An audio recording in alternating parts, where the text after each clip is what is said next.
ধানের শীষে ভোট দেওয়ানোর কারণে আমরা এই অত্যাচার করি আগুন লাগাই এদের লোকজন আসিয়া একে একে দুইবার মারি ডেনে ফেলা দিয়ে হাত হাত ভাঙে ব্যাগ বেয়াস অবস্থা পয়রা রয়েছি। এর পরবর্তীতে দ্বিতীয়বার আবার আইসা আমাকে আরেকটা টিম আবার আমার হচ্ছে হামলা করে, মানে মৃত্যু নিশ্চিতের জন্য। কুমিল্লার 14 গ্রামে গ্রামের ঘরবাড়িতে আগুন দেয়া নিয়ে মুখোমুখি বিএনপি জামাত। বিস্তারিত দেখুন কুমিল্লা থেকে রফিক আহমেদ ও আহসানুল্লাহর প্রতিবেদনে। কুমিল্লার 14 গ্রামের মাসকরা গ্রামে আগুনে ঘরবাড়ি হারানো পরিবারগুলোকে নতুন ঘর উপহার দিচ্ছে আমরা বিএনপি পরিবার। সামাজিক যোগাযোগ মাধ্যমে ভাইরাল হওয়া ধানের শীষে ভোট দেয়ায় ঘর পুড়িয়ে দেয়া হয়েছে ভুক্তভোগী পরিবারের এমন আকুতির সূত্র ধরে বিএনপির ভারপ্রাপ্ত চেয়ারম্যান তারেক রহমানের নির্দেশে এই পুনর্বাসন কার্যক্রম শুরু হয়েছে। তবে এই দাবিকে সরাসরি মিথ্যাচার ও সামাজিক বিরোধকে রাজনৈতিক রূপ দেওয়ার চেষ্টা বলে প্রতিবাদ জানিয়েছে উপজেলা জামায়াতে ইসলামী। সম্প্রতি একটি ভিডিও চিত্রে দেখা গেছে অগ্নিকাণ্ডে নিঃস্ব হওয়া মা ও সন্তানেরা কান্নায় ভেঙে পড়ছেন এবং দাবি করছেন যে ধানের শীষে ভোট দেয়াই তাদের অপরাধ ছিল। এখন আমরা রাস্তাঘাটে থাকি, রাজ্যে 3 দিনে এক বেলা ভাত খাচ্ছি, আর খাইছি কোনো রাজ্যে 3 দিনে আরেকজনে তো খুঁজলাই ভাত খাইছি। এই অবস্থা আমরা দিন কাটিয়ে রাস্তাঘাটে কোনো উঠতে জায়গা নাই, বসতে জায়গা নাই, আমি বিএনপিতে ভোট দিই। আমার ডাকি ইঞ্জির মাথা মেরে এদের লোকজন আসিয়া একে একে দুইবার মারি ডেনে ফেলা দিয়ে হাত হাত ভাঙে ব্যাগ ইয়া করিয়া। আর আমাদের এক পুকুরে সবসময় অত্যাচার করে, যে কোনো টাইমে মাস করার লোকজনে সবসময় অত্যাচার করে। আরো অনেক ভয় দেখা আমরা ঘর করি ঈদের সরকারে, এর পরে আমার ভয় দেখা কাটি ফেলাইব, টুকরা করিয়ে নেবো, ঘরের ভিতরে রাখি, এই অবস্থা করে সবসময়।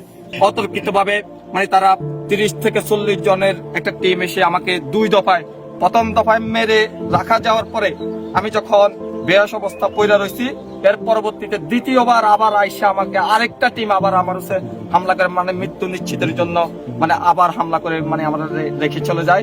রেখে চলে যাওয়ার পরে পরবর্তীতে আমার গ্রামবাসী আসি আমাকে এখান থেকে মানে উদ্ধার করে মানে হসপিটাল নিয়ে যায়। ভিডিওটি তারেক রহমানের দৃষ্টিগোচর হলে তিনি ক্ষতিগ্রস্তদের পাশে দাঁড়ানোর নির্দেশ দিয়েছেন। এরই প্রেক্ষিতে মঙ্গলবার বিকেলে মাসকরা গ্রামে ক্ষতিগ্রস্ত পরিবারগুলোর জন্য নতুন ঘর নির্মাণের ভিত্তিপ্রস্তর স্থাপন করা হয়। ভিত্তিপ্রস্তর অনুষ্ঠানে উপস্থিত ছিলেন আমরা বিএনপি পরিবারের সদস্য সচিব কৃষিবিদ মোকসেদুল মমিন মিথুন এবং সিনিয়র সদস্য মাসুদ রানা। উপস্থিত নেতৃবৃন্দ ভুক্তভোগী পরিবারগুলোকে তারেক রহমানের পক্ষ থেকে সহমর্মিতা জানিয়েছেন এবং এই ন্যাক্কারজনক হামলার তীব্র নিন্দা জানিয়ে অপরাধীদের দ্রুত গ্রেফতারের দাবি করেছেন। জানেন যে ধানের শীষে ভোট দেওয়ার জন্য একজন মানুষের একটা পরিবারের বাড়িতে পুড়িয়ে দেয়, এর চেয়ে নৃশংসতা আর হয় না। ঠিক আছে, তো আমরা অবশ্যই এর বিচার, এবং যেহেতু প্রধানমন্ত্রীর দৃষ্টিগোচর হয়েছে, আমরা অবশ্যই এর ঘটনা মূলে কি আছে সব আমরা বের করবো, অবশ্যই আমরা বিচার দাবি করবো। নির্মমতার শিকার হয়েছিলেন তারা, সেই খবর যখন বাংলাদেশের মাননীয় প্রধানমন্ত্রী বিএনপির চেয়ারম্যান জনাব তারেক রহমান শুনলেন, তখন আমরা বিএনপি পরিবারের আহ্বায়ক জনাব আতিকুর রহমান রুমন, প্রধানমন্ত্রীর অতিরিক্ত প্রেস সচিব, তাকে নির্দেশনা দিলেন এই পরিবারগুলোর পাশে দাঁড়ানোর জন্য। সেই টিমের পক্ষ থেকে আমরা আজকে এখানে এসেছি। 14 গ্রামের শুধু আজকে এই ধরনের প্রবলেম না, আরো অনেক প্রবলেম আছে।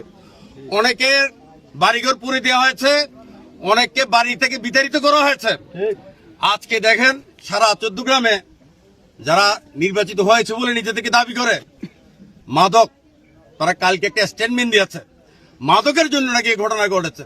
তো মাদকের সোল এজেন্ট তো আজকে আপনারা সবাই বসে সারা 14 গ্রামের মাদক ব্যবসা আপনারা নিয়ন্ত্রণ করছেন। নিশ্চয়ই এখানে আপনাদের কোন এজেন্ডা বাস্তবায়ন আপনারা করতে পারতে হয়তো কষ্ট হয়েছে, কারণ এটা বিএনপি পরিবারের বাড়ি। ভোট দিয়েছে ধানের শীষে, মাদকের বিরুদ্ধে রুখে দাঁড়িয়েছে, এই জন্যে আপনাদের মনে দাগ লেগেছে। ধানের শীষে ভোট দিয়েছে, সেই জন্য আজকে আপনার বাড়ি জ্বালিয়ে দিয়েছেন। সুতরাং ভাই বলেছে আপনাদেরকে সাহসী হইতে হবে, কিছু সাহসী লোক দরকার, কিছু সাহসী তরুণ দরকার এদেরকে 14 গ্রাম থেকে বিতাড়িত করার জন্য। দেশনায়ক তারেক রহমানের নির্দেশনায় আমরা বিএনপি পরিবারের সাথে আজকে আমি এসেছি। আমরা বিএনপি পরিবারের মাধ্যমে দেশনায়ক তারেক রহমানকে প্রতিশ্রুতি দিতে চাই, এইভাবে যদি 14 গ্রামবাসীর সাথে উনি থাকে, এই সন্ত্রাসীদেরকে চৌদ্দগ্রাম থেকে বিতাড়িত করতেছে। অন্যদিকে এই ঘটনাকে রাজনৈতিক রূপ দেওয়ার চেষ্টার তীব্র প্রতিবাদ জানিয়েছে উপজেলা জামায়াত। সোমবার বিকেলে এক বিবৃতিতে উপজেলা আমির মাহফুজুর রহমান ও সেক্রেটারি বেলাল হোসাইন জানিয়েছেন, ঘটনাটি রাজনৈতিক নয় বরং সম্পূর্ণ নারী ও মাদক সংক্রান্ত একটি সামাজিক বিরোধ থেকে সৃষ্ট। জামায়াত নেতাদের দাবি, গত ২রা ও ৪ঠা এপ্রিলের সংঘর্ষটি ছিল সোনাপুর ও মাসকরা গ্রামের বাসিন্দাদের অভ্যন্তরীণ বিরোধের ফল। গ্রামের কিছু চিহ্নিত কিশোর গ্যাং সদস্য এই হামলা চালিয়েছে এবং এ ঘটনায় মামলাও হয়েছে। তারা অভিযোগ করেছেন, বিএনপি রাজনৈতিক ফায়দা নিতে এই সামাজিক অপরাধকে ধানের শীষের ভোট সংক্রান্ত হামলা বলে অপপ্রচার চালাচ্ছে, যা প্রকৃত অপরাধীদের আড়াল করার শামিল। একই ঘটনা নিয়ে ভুক্তভোগীদের বক্তব্য এবং জামায়াত বিএনপির পরস্পর বিরোধী দাবিতে স্থানীয়ভাবে উত্তেজনা বিরাজ করছে। একদিকে মানবিক সহায়তার মাধ্যমে বিএনপির পুনর্বাসন কার্যক্রম শুরু হয়েছে, অন্যদিকে জামায়াত এই বর্ণনার সভ্যতা নিয়ে প্রশ্ন তুলছে। এলাকার সাধারণ মানুষ ও সচেতন মহল মনে করছেন, প্রশাসনের সঠিক তদন্তের মাধ্যমেই ঘটনার মূল সত্য এবং এর পেছনের কারণ স্পষ্ট হওয়া সম্ভব। ডেস্ক নিউজ, অগ্রযাত্রা প্রতিদিন। অগ্রযাত্রা প্রতিদিন, নির্ভীক প্রত্যয়ে উজ্জীবিত।